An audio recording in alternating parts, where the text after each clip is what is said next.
வணக்கம் நண்பர்களே, நான் உங்கள் ஏகே. இன்னைக்கு நம்ம இந்த வீடியோவில் பார்க்க போகிற விஷயம் கேட்டிங்கன்னா, இந்த வாரம் ராவில் என்ன நடந்துச்சுன்றது தெரிஞ்சுக்கலாம். அதெல்லாம் தெரிஞ்சுக்கிறதுக்கு முடியும் நீங்கள் இன்னும் நம்ம சேனலில் சப்ஸ்கிரைப் பண்ணிச்சிங்க. இதே போல் இன்ட்ரெஸ்ட்டாக ரெஸ்லிங் பார்க்குறவங்க ஃப்ரெண்ட்ஸுக்கு இந்த வீடியோ ஷேர் பண்ணி வீடியோ தொடர்ந்து பாருங்கள்.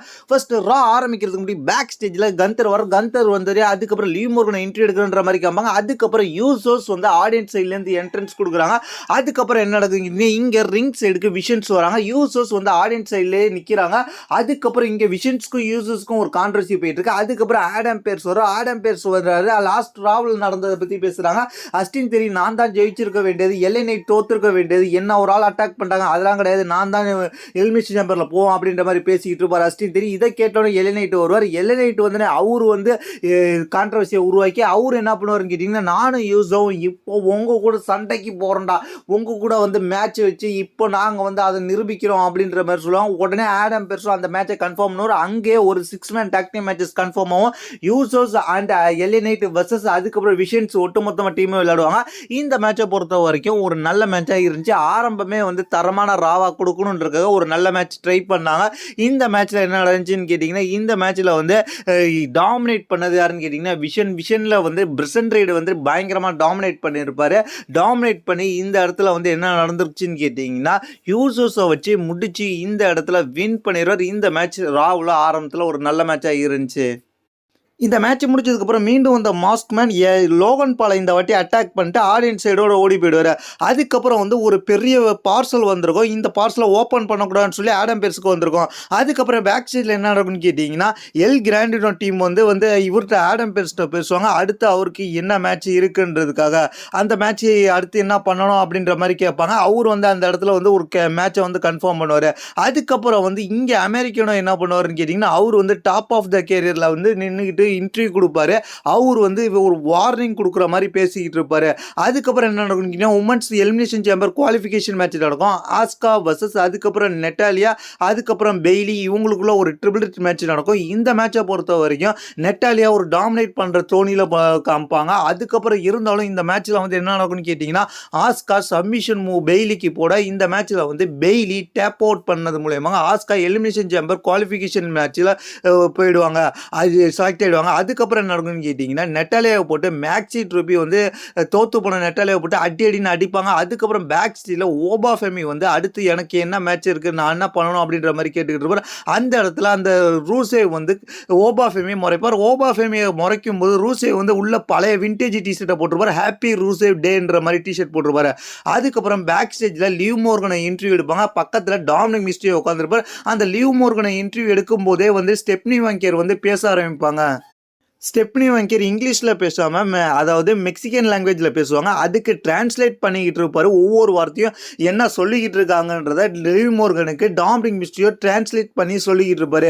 ஏன்னா அவருக்கு மெக்சிகன் லாங்குவேஜ் தெரியுன்றதுனால இந்த மாதிரி டிரான்ஸ்லேட் பண்ணி சொல்லிக்கிட்டு இருப்பாங்க. அதுக்கப்புறம் இந்த இன்டர்வியூவில் ஒரு கட்டம் முடிஞ்சதுக்கப்புறம் அதுக்கப்புறம் வந்து ரிங் சைடு காமிப்பாங்க. ரிங் சைடில் சிஎம் பங்க் ஒருவர் சிஎம் பங்க் என்ட்ரன்ஸ் கொடுத்து பேச ஆரம்பிப்பார். எனக்கு ஏஜி ஸ்டீல்ஸோட கடைசியாக ஒரு மேட்ச் நடக்க இருந்துச்சு. அந்த மேட்சை வந்து ஃபின் பாலர் நாசம் பண்ணிட்டான். ஃபின் பாலர் அதுக்கு பதில் சொல்ல வேண்டும். ஃபின் பாலர் நாசம் பண்ணிட்டான். இருந்தாலும் நான் வந்து ரெசல்மேனியாவில் ரோமன் ரிங்ஸோட மோத போகிறேன், அதையும் வச்சுக்கணும். ஏன்னா ஃபின் பாலரை வந்து நான் சிக்காகோவில் தோக்கடிக்க போகிறேன் அப்படின்னு சொன்னேன். ஃபின் பாலர் வருவார். ஃபின் பாலர் வந்த உடனே பின்னாடி திரும்பி பார்க்குறா. அந்த இடத்துல புல்லட் கிளப் வருவாங்கன்ற மாதிரி நம்ம எதிர்பார்த்து கிளப் டீம் வருவாங்க. ஆனால் அதுக்கு பதிலாக யார் வரான்னு கேட்டிங்கன்னா, ஜட்ஜ்மெண்ட் சேர்ந்த ஜேடி மேக்னா மீண்டும் வரார். அதுக்கப்புறம் வந்து டாமினிக் மிஸ்ட்ரி வராங்க. இவங்கெல்லாம் சுத்து போடுறாங்க சிஎம் பங்க அட்டாக் பண்றதுக்கு. அதுக்கப்புறம் ரிங்குள்ள ஏறி ஃபின் பாலர் சொல்றாரு, நாங்க இங்க சண்டைக்கு வரல, ஒரு விஷயத்தை பத்தி தெளிவா பேச வந்திருக்கிறேன். ஒரு WWE தாண்டி ரெஸ்லிங் வேர்ல்டுல வந்து நீங்க பல விஷயம் கத்துக்கணும். சிஎம் பங்க ரெஸ்லிங்கை வந்து ஜாப்பனீஸ்ல இருந்து கத்துக்கணும், அதுக்கப்புறம் ஐரோப்பாவிட்ட இருந்து கத்துக்கணும், அதுக்கப்புறம் வந்து மெக்சிகோட்ட இருந்து கத்துக்கணும் அப்படின்ற மாதிரி சொல்லிட்டு, அதுக்கப்புறம் சிக்காகோட்ட இருந்து ரெஸ்லிங்கை கத்துக்க தேவையில்லை, நான் சிக்காகோவில் உனக்கு நான் பதிலடி கொடுப்பேன், சிக்காகோவில் தோக்கடிச்சு அந்த பட்டத்தை வென்று நான் ரோமன் ரிங்ஸ் ரெசல்மேனியாவில் சந்திக்க போறேன் அப்படின்ற மாதிரி சொல்றாரு. நான் இங்க சண்டைக்கு வரல, நான் உன்ன சிக்காகோவில் கதையை முடிப்பேன் அப்படின்ற மாதிரி சொல்லிட்டு போறாரு. இதெல்லாம் கேட்டுக்கிட்டு இருந்த சிஎம் பங்க் அதுக்கெல்லாம் வாய்ப்பில்லைன்ற மாதிரி பேசிட்டு அதுக்கப்புறம் மைக்கை தூக்கி பார்லர் மேலே ஸ்பின் பாலர் மேலே தூக்கி அடிச்சுட்டு போயிடுவார். அதுக்கப்புறம் என்ன நடக்கும்னு கேட்டிங்கன்னா பேக் ஸ்டேஜில் குபிக்கி வாரியர்ஸும் ரீகா ரிப்ளேயும் யூஎஸ்கையும் பார்த்துக்கிட்டு இருப்பாங்க. அதுக்கப்புறம் எல் கிராண்டினோ நம்பர் 1 இன்டர்கான்டினென்டல் சாம்பியன்ஷிப் மேட்சுக்காக வருவார். வந்த உடனே அவரோட டீம் ஒட்டுமொத்தமாக அவரை வந்து பேசுவாங்க. அந்த இடத்துல வந்து சர்ப்ரைஸ் ஆப்பனன்ற மாதிரி கேட்பாங்க. அதுக்கப்புறம் அவரோட டீம் வந்து அவரை பேசி புகழ்ந்ததுக்கப்புறம் அந்த இடத்துல சர்ப்ரைஸ் ஆப்பனண்ட்டாக யார் வருவான்னு கேட்டிங்கன்னா சர்ப்ரைஸ்லாம் கிடையாது, பென்டா தான் ஒருவர் அந்த இடத்துல ஆப்பனண்டா.